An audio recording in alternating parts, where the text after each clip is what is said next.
Oh boy, opening up of turn 22 here at Nordlingen, and first thing that happened was this cav couldn't get out of charge and kept going. They're struck right up against that infantry there. They didn't do anything. They didn't fire or anything like that because they didn't want to trigger the return fire. Then the charging Imperials, well, they got to shoot back there, and they've got the real advantage. But elsewhere, they did a salvo fire against this with this unit over here, and then charged in with like a +2 advantage routing. Over here, these two units likewise charged in after firing at this guy, again at a +2 coming down the hill. That would have really turned and weakened Bernard's flank here. And one routed, one goes staggering back, damaged. I've got a continuation there, so I can try to recoup this situation. If I didn't get that, this would be a lot of trouble. I may even try to trump in on this. I got to think about that, because I don't know how much they can really recover from it, and the Swedes' decision on that determines whether or not they want to jump in. But I wanted to catch this little slice because that's really going badly for the Spanish. I thought they were going to repulse the Swedes. You know, it looked like, okay, I got all my attacks in line. I'm going to be able to smash them back, cut a hole here, and end this silliness where this tiny Swedish army is just crushing this behemoth. And so two continuations, actually. First one, marching these guys forward, broke that unit and sent it flying back. Also dissolved that cavalry that was up here. And then managed to get into rally and start recovering the routed units, the broken units everywhere. I should turn this guy around. He's facing in the wrong direction. But I didn't want to rally this one. He needs to get out of there a little bit, but he's probably just going to disintegrate due to fire. Not much. I don't know. His chances of survival are very low, no matter how you put it. He could have been even meleeed, but I didn't want to break the Swedish formation in doing so. But there's sort of this hammer coming this way. Just a pincher movement going on there. And speaking of which, I believe that'll be the next unit to go. Well, I was a little forgetful. There were two Swedish infantry formations in charge. I chose to take Bernard's wing instead. And we had some interesting things. Open order unit marched up to face this. Opening fire was fine. Then I did a salvo fire and took enough response. Basically, I was planning on doing a melee on the second one. Neither side really wanted to do it without the salvo, but with the salvo I would have had an advantage. Ended up taking way too many losses and turning and running.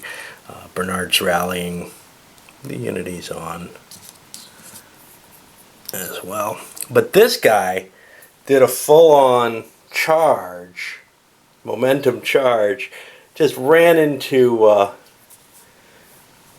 one of the Imperial units, destroyed it outright, and then got a chance to recover from formation shaking. He's got some danger, though. The Imperials can swing around, hedgehog him, and then hit him with, well, there's only one unit with that command left. But still, he's probably sacrificed at this point. Alright, on to the other Swedish infantry. Oh boy. So, the other Swedish infantry wing advanced in a charge. We got one unit here. We're getting a real mess in terms of piles of stuff, and I can't really clean it up easily. There's just these big hexes are kind of weird because they give you more space, so you end up throwing things in the middle like that. These guys didn't end up firing both rounds in this. The first round they missed completely, so they switched over to a formation change, and then they didn't get another. Well, because I slipped into receive charge, they didn't get another initiative, essentially. And then these guys charged forward, and then they reformed as well. These are going to run and then the firepower will have to be split amongst a couple of things. So it's not as advantageous. I was hoping to wipe this thing out and then really pummel this and get a lot of strength coming around. It's not happening. It's just too slow to move your units and get them into shape. Likewise, though, these guys just made it into make ready, which means that he can't really slip around behind with this cav until he gets into charge. But I noticed a problem. I had both these units in rally. If I had made it to the end of the turn in that situation, the Imperial Spanish combined force would have surrendered or run from the field.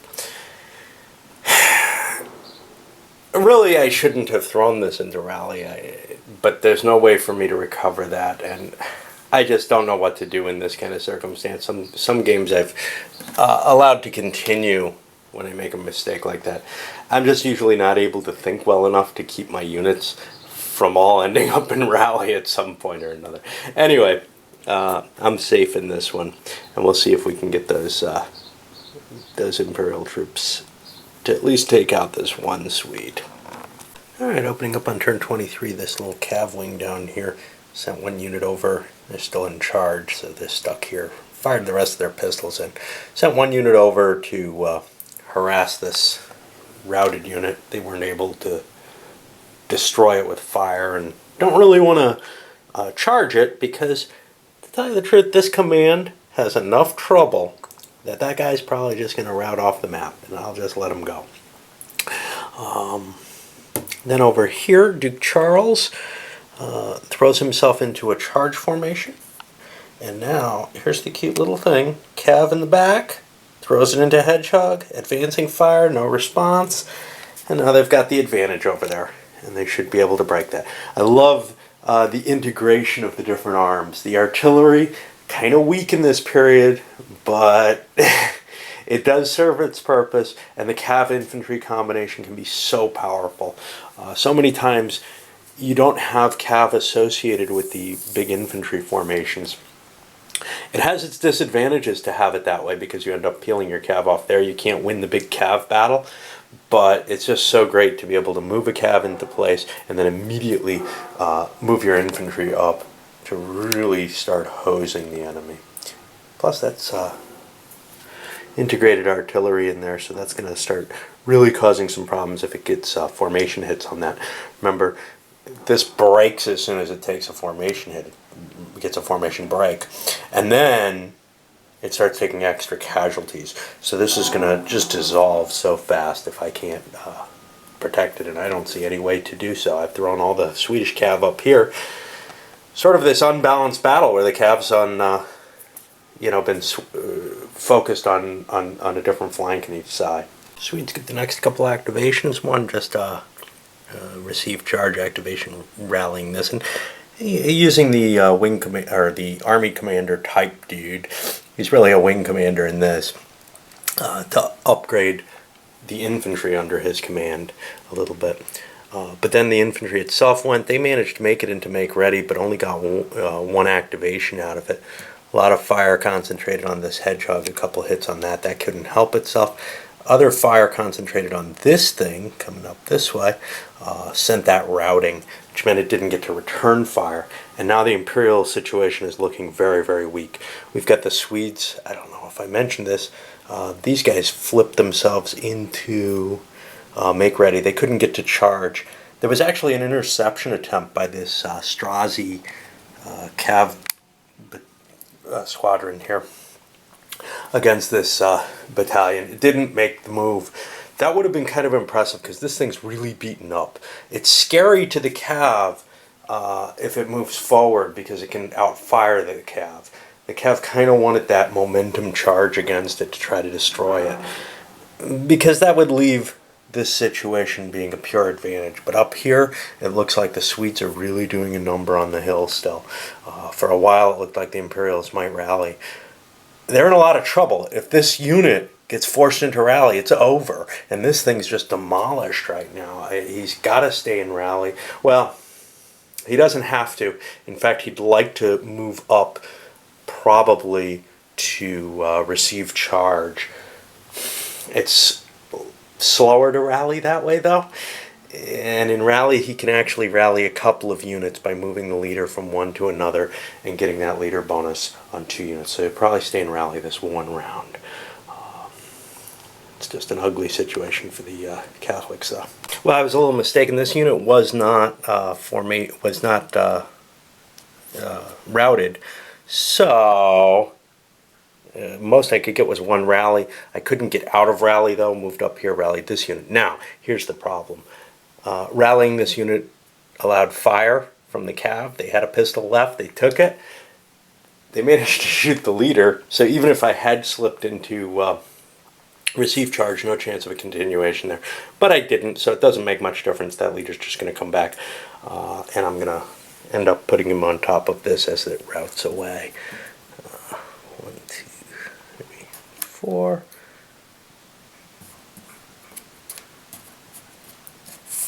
But that's a definite problem.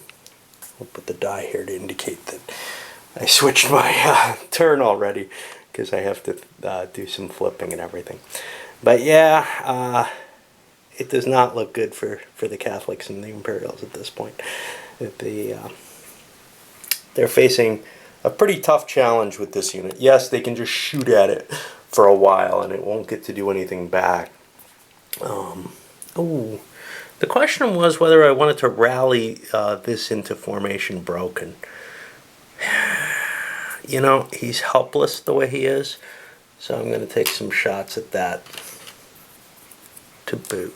Yeah, that should be like that. Well, we'll see what that firepower does to it.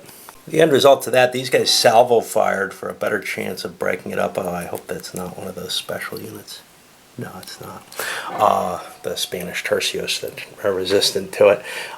But he actually held. He reached his morale casualty threshold. But even though he took like 3 hits, including formation hits, etc., he's down pretty low at this point. He's still standing there. I don't know which is better. Sometimes you'd rather rout. Anyway, that's it. I'll do the cleanup.